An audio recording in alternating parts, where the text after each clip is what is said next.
A fresh start. A fresh start to a new year.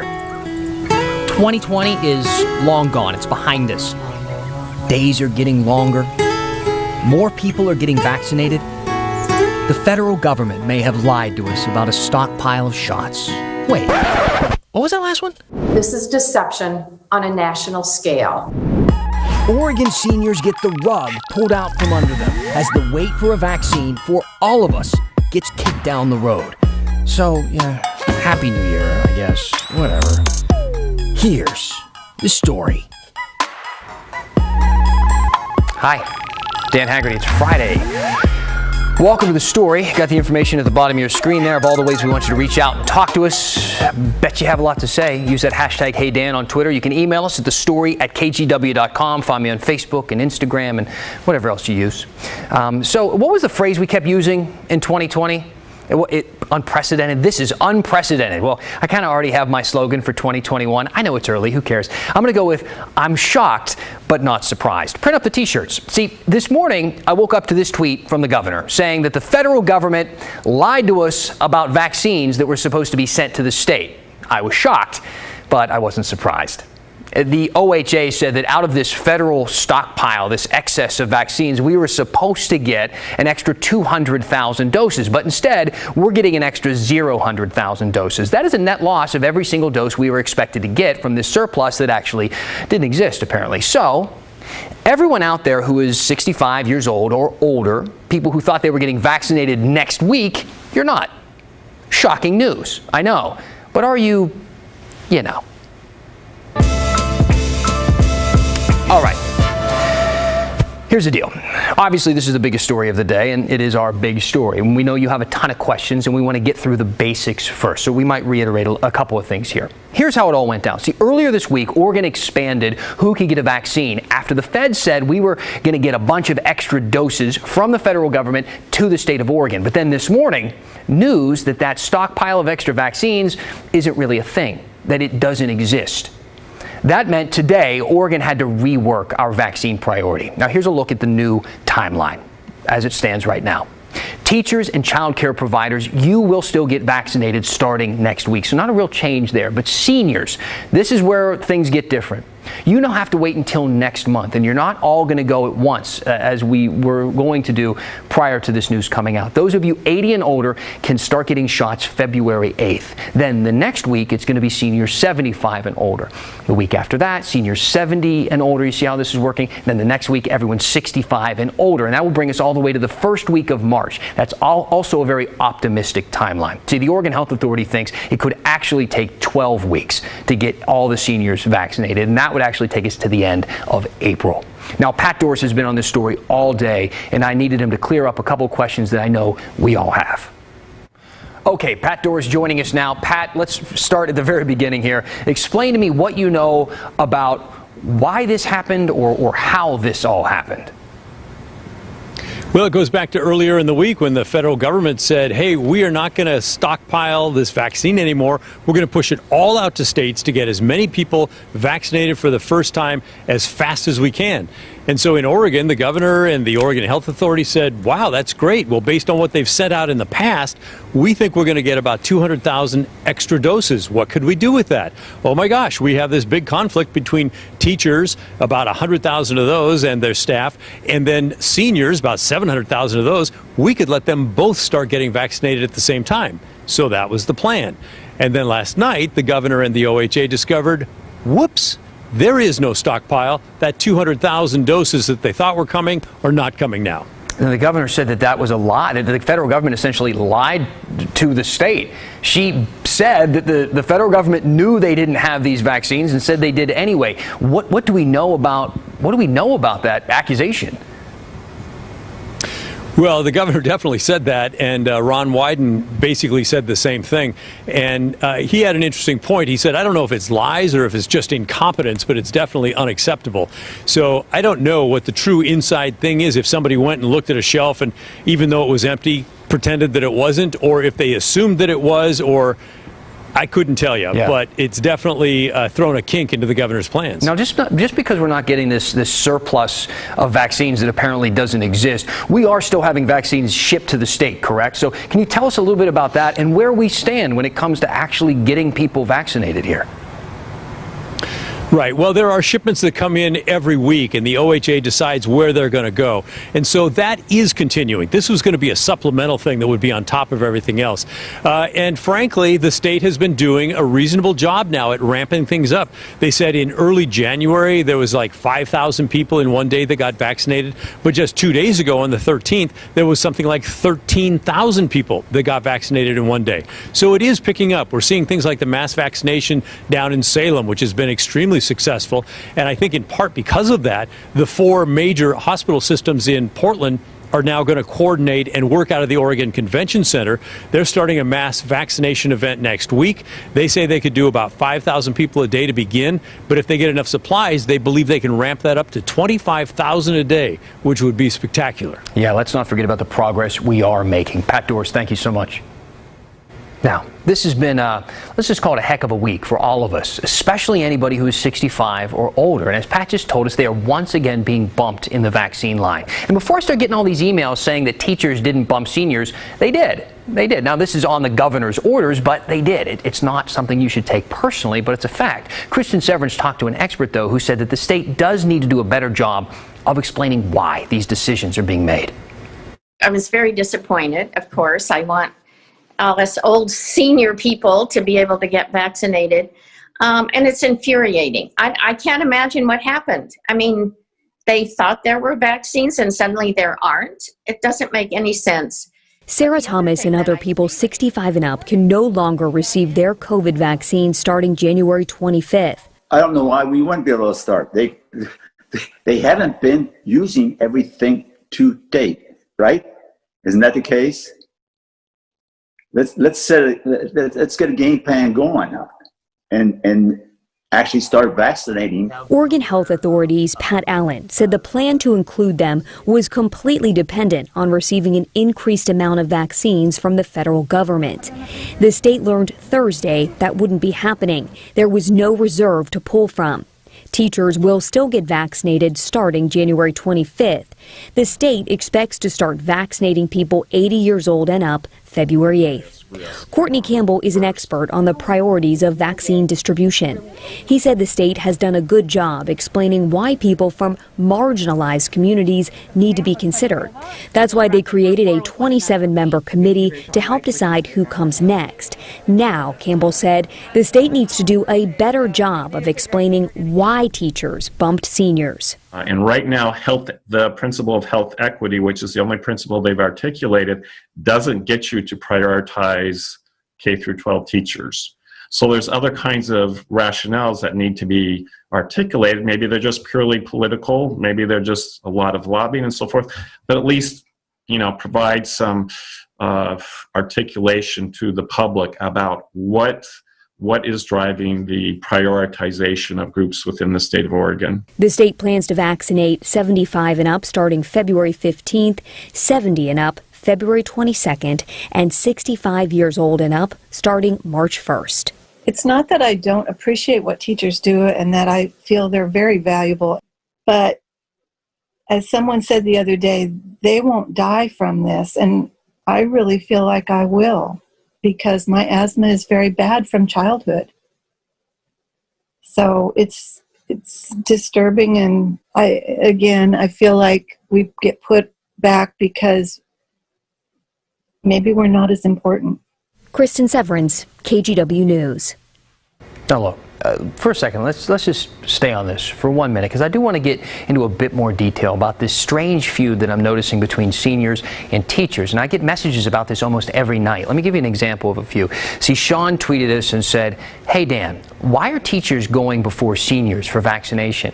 We can catch kids up. We can't bring grandma back to life." And Jerry emailed us at thestory@kgw.com and said, "You ran a story about some 75-year-old woman complaining about teachers getting priority for the vaccine. Well, teachers should have the priority as they are more important to our future." So first of all, what are we doing here? Let's not go down this path. I know we are all stressed out and we're anxious, and it's hard when these types of decisions are both out of your control and changing almost daily. But what's grandma got to do with it, or a sixth grade science teacher? We are all just along for the ride, aren't we? And in the same boat, I'll remind you. That said, it is still important to understand the reasons why our leaders are prioritizing different groups. And in this case, Governor Brown said something that, frankly, I've been thinking about since I first heard her say it. I made the decision based on the fact that we have got to get our children back in school. I know of families where 12 and 13-year-olds are attempting suicide. I talked with the CEO and president of Salem Health on my vaccination tour this week. She is hearing of many 11 and 12-year-olds attempting suicide. 11-year-olds, 12-year-olds, 13-year-olds. I mean, that is devastating news to hear or consider. And we should do anything we can as a society to help stop that. Anything. But we should also remember, we cannot forget that our older Oregonians are also struggling with loneliness and with fear. And instead of finding ways to be angry with each other over this government vaccine schedule, we should just remember to check in with our loved ones, to check in with our colleagues or our neighbors, a phone call or a care package, a nice note. I know it seems little, but it can go a really long way. Heck, if you're thinking of somebody right now, send it my way. Use that hashtag #HeyDan. I'll read it for them at the end of the show. All right, now we have been talking about a lot of bad vaccine news, haven't we? But there is some good news to talk about. So yesterday, Oregon gave out more than 10,000 vaccines. All right, that's a big number. And we've been keeping track on this every single day to see how these numbers have grown. And we are doing a lot better than we first started. So let's not forget that. Now, so far, Oregon has administered a total of 173,000 first and second doses. We also learned today close to 40% of people in that phase 1A category have been vaccinated. So that's healthcare workers and first responders and all of those folks. The state says if we continue at this pace that we're on right now, 75% of people in that group, that 1A group, will get their shots by the end of the month. It's good news. I like being there. Now, earlier this week, we did a story about the ongoing negotiations between the city of Portland and the police union. Advocates and the mayor want to get rid of this one clause in particular that says this, quote, if the city has reason to reprimand or discipline an officer, it shall be done in a manner that is least likely to embarrass the officer before other officers or the public. Now, the police union says they want this to stay in there. It needs to stay in there, they say, because making every disciplinary action public would put officer safety at risk and just fuel anti-police sentiment. But Ken wrote in and said, I believe all Portland employees have this or similar wording in their contract, not just police. So let's bring in Maggie Vespa for a quick follow-up. Hey, Dan. And hey, Ken. So the short answer is you're right. I took your question actually to the city's Bureau of Human Resources, and within minutes I got an email back from the chief deputy city attorney who's handling all questions tied to these police union negotiations here in Portland. Her name is Heidi Brown, and she wrote point blank, yes, there is some form of the embarrassment clause in all city CBAs except the Portland Firefighters Association contract, aka the wording is extremely common. And a CBA, by the way, is a collective bargaining agreement between the city and union members. Here's the deal, though. Advocates for police reform will tell you, while that is interesting, they don't care. They argue other city employees don't carry guns and have the authority to hurt or kill citizens like police do. Therefore, embarrassment shouldn't be a concern when dealing with discipline in this specific contract. The police union disagrees. They think Ken's point is definitely a reason to keep that clause in. Other points being officer safety and, frankly, public outrage at police right now. So as we reported, these negotiations began Wednesday and they could last well into the summer. Ken, we hope that helps. And thanks for watching. The eviction moratorium in Multnomah County is ending. Renters, don't freak out. Multnomah County is ready and prepared to do what it takes to ensure that people are not evicted during this crisis. Oh, and have you heard? Turns out that little hipster Portland Pigeon down under is a fraud. When the story continues.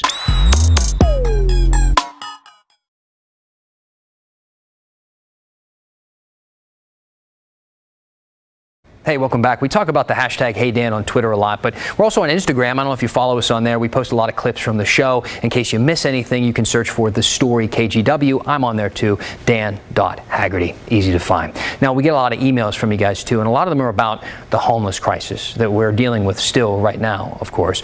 We know a lot of you have a lot to say about it, so let's talk about a couple of the big headlines that you might have seen. The first is a decision to delay the annual count that tells us how many people we think are living on our streets. And second is the reversal of an eviction moratorium here in Multnomah County. Maggie Vespa is back to break both of those down for us. Amid historic unemployment tied to the COVID-19 pandemic, Multnomah County's ban on evictions is going away. The Board of Commissioners voted to rescind the moratorium Thursday. We are hearing from our lawyers that this is very, very complex for people to understand. Here's County Chair Deborah Kafoury to explain why. Since the very beginning of this crisis, Multnomah County has sought to align ourselves with the state's eviction moratorium. In other words, last month, as existing moratoriums on evictions were winding down across the country, Multnomah County and Oregon state lawmakers both voted to extend those protections. That meant landlords and renters in Multnomah County were covered by both the county's and the state's plan.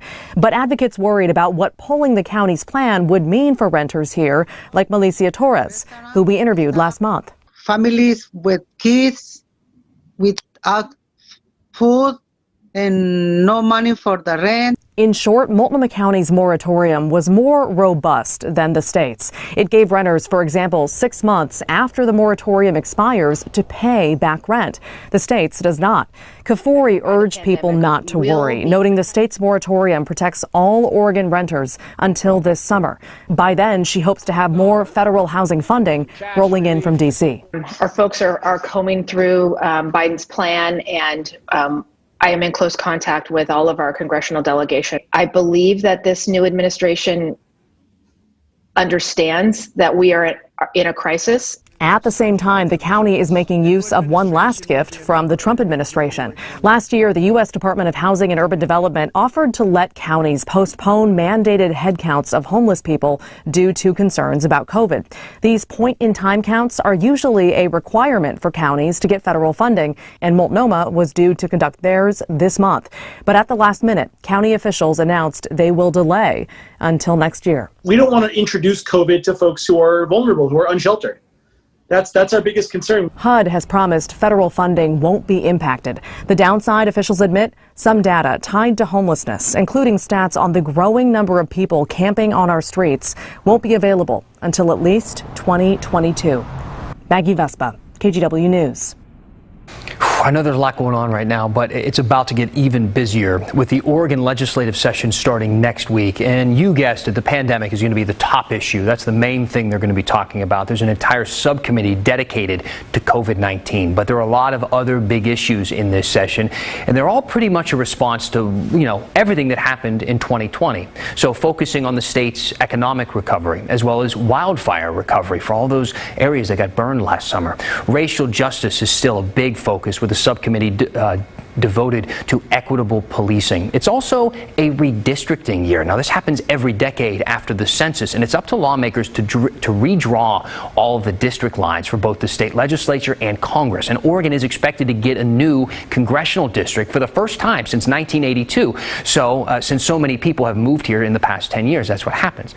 The big question is, where is that district going to go? This is the map as it stands right now. Of course, we'll have to keep you posted on what happens, on the progress. So there's obviously a lot to get done this session and a lot of important issues, even emergency issues impacting people's day-to-day lives. Let's hope that they can get things done a little smoother this year than they have in years past. You probably remember back in 2019, Republicans walked out twice, first over the Student Success Act for school funding, then over cap and trade. And then last year they walked out again over cap and trade, and virtually no bills got passed at all. I asked our political analyst Len Bergstein about the possibility of more walkouts this year, and right now he is being optimistic. There's so many new people who come into the legislature that's always a sign of kind of a chance for rejuvenation and refresh.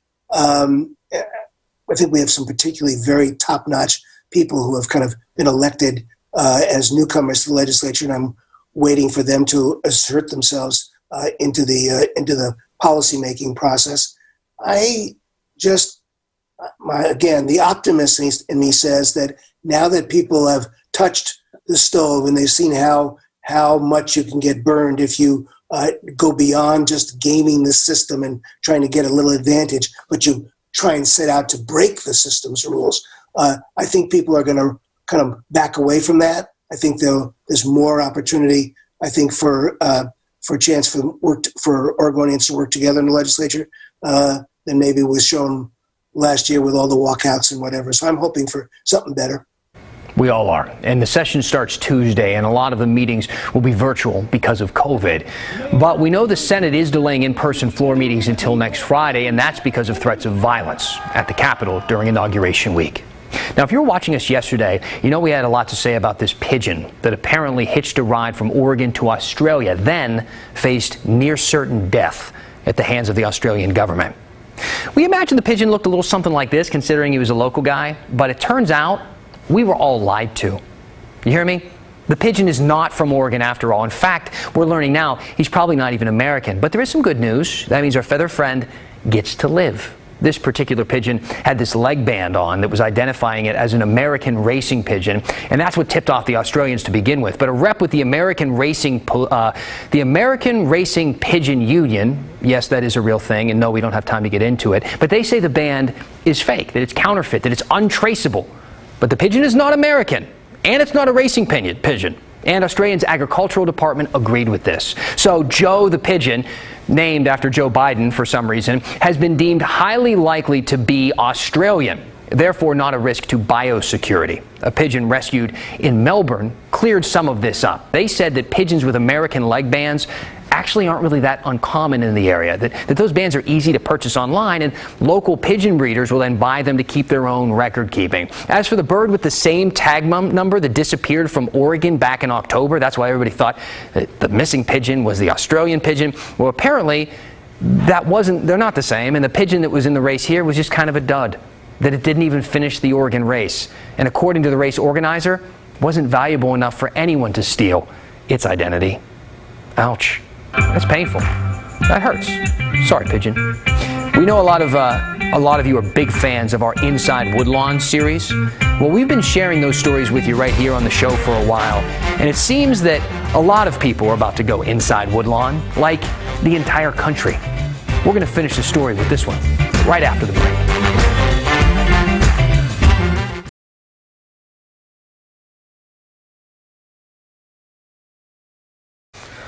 It's the end of the week. How about some good news to end the show? How about some great news to end the show? So the teachers you know so well now through our series Inside Woodlawn, they are going to be on the Today Show on Monday. Craig Melvin interviewed them after seeing some of Kristen Severance's stories on these teachers and Northeast Portland elementary school people. She talked to him about why they wanted to do their own story on our local folks. You know, we spent a year with the teachers you just interviewed. What was your experience? What did you come away with after the interview? You know, for me, education stories are always deeply personal because my mother spent more than 30 years in the classroom. My mother-in-law almost just as much time. So I know firsthand that the best teachers, it's not a job for them. It's a calling. And with the guys that we just talked to, both of them, Anthony and Lionel, like you can tell, it's a calling. And with Lionel especially, to be able to teach in the same school where you went to school, like that's pretty cool. That's really, really cool. Anything else you want to add just about, you know, the interviews or the story that will air on the Today Show? No, I want to thank you guys for introducing us to the story. You know, it was one of those things that came across our desk, and we saw it and we're like, oh, this is fantastic. So I would also say, and you'll probably edit this out, that's fine.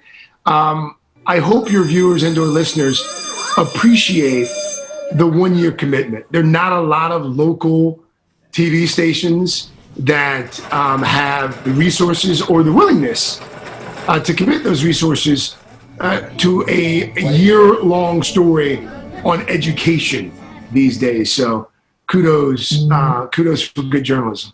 Well, thank you so much. It did start off as a year, but when we got to the year mark, we said we can't end. So we're actually keeping it going. There is no end date because we couldn't stop telling these stories. How exciting. It's also a testament really to the school too and their commitment to us and to you to tell their stories, because it's not easy, especially at first, to kind of open up and be willing to share your experience with so many viewers at home. So thank you to all the folks at Woodlawn and in the entire district. Let's get to a couple of questions here. So Robert Fuller said, hey Dan, will people who get shot number 1 get shot number 2, or what happens if we don't? So we really don't have to worry about that. As we talk about how many vaccines we're getting and how many are being distributed, the OHA did specify today that every time someone gets shot 1, they reserve shot 2 for them on the shelf. So you get shot 1, you will have shot 2 waiting for you. So that's not going to be a concern. William Cabin said, hey Dan, shout out to my mom Betty, who's home with a fractured ankle. We love you. Fractured ankle?